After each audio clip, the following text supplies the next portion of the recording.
Now, once upon a time, Anansi, the spider, and Tiger, they were in love with the same beautiful girl. Oh, she was so nice. She had long flowing hair and a face that was sweeter than a honeycomb.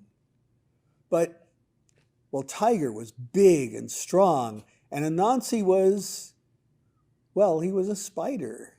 And it was really hard for a beautiful girl to think of herself in love with a spider. But they both were competing for that same girl, and they both fell for her. And don't you know that they began to argue about it? And finally, in their arguing, they started saying bad things about each other.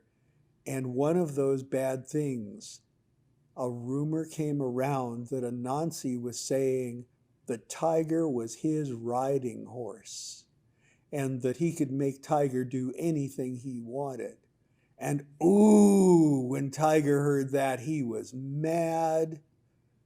And when the girl heard that, worst of all for Tiger, she laughed because she thought it was funny that he was being turned into a riding horse, even though she'd never seen anything like that. And Tiger said, "I'm going to go get Anansi and prove to you that that isn't so." Well, she said, "I'll wait for you." And Tiger went around looking for Anansi, and nobody'd seen him all day. So finally, Tiger went to Anansi's house. And Tiger growled outside Anansi's door and said, "Anansi, you in there?" And Anansi said, "Yeah, but I'm feeling sick." "Well, you got to come out here." "Why? I can barely get out of bed." "You got to come with me. I'm going to prove something about you."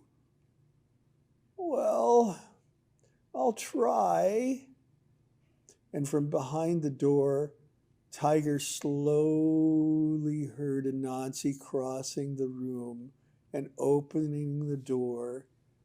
And Anansi said, "What do you want?" "We got to go see somebody." "I can barely move." "Well, okay, I'll carry you then, because this is important."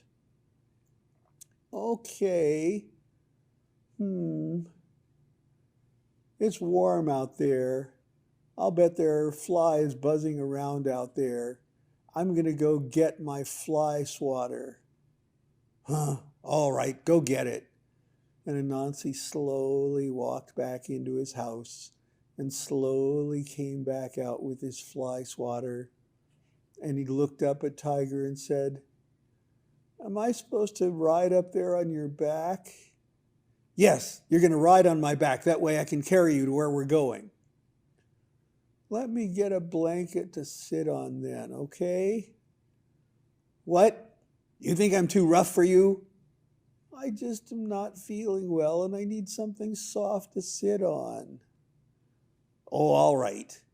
And Anansi slowly walked back into his house and slowly gathered up a little blanket and slowly came back out.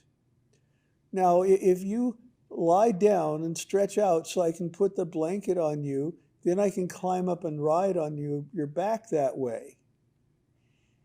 "All right." And Anansi slipped the little blanket over the back of Tiger and said, "Oh, but I'm still feeling so sick and unsteady. Let me get a little cord so I can make sure I don't fall off." And he walked back into the house slowly, and he came back out slowly. And he said, "Now, can you hold this cord in your mouth, and I'll hold on to it up here while I'm on your back, and that way I won't fall off." All right, just do it." And he let Tiger grab onto the cord, and he climbed slowly up onto Tiger's back and slowly up onto the blanket. And he grabbed onto the cord, and he grabbed onto his fly swatter, and he said, "Okay." Now, can you carry me where we're going? And Tiger said, sure. Don't go too rough, because I might still be sick, and you know how it would be terrible for me to fall off. All right, I'll be gentle. And he walked and walked with Anansi on his back. Then Anansi would pretend to swat at flies that were flying around. And Tiger walked and walked and walked and got back to the clearing outside the house where the girl lived. And just as they were entering the clearing, Anansi could see where they were, and he could see the girl opening the door of her house. And he grabbed that fly swatter and went whap and swatted the tiger's rear end and said, "Yeah, Tiger, yeah!"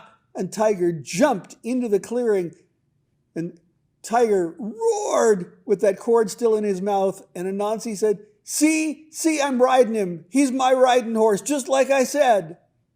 And the girl laughed and laughed and laughed. Well, Tiger, he bit through that cord and ran out from under that blanket, leaving Anansi there. But he never recovered his calm. And even though the girl didn't marry Anansi either, she never married that tiger, because he was so embarrassed he never came back to court her ever again. And that is the story of Anansi's riding horse.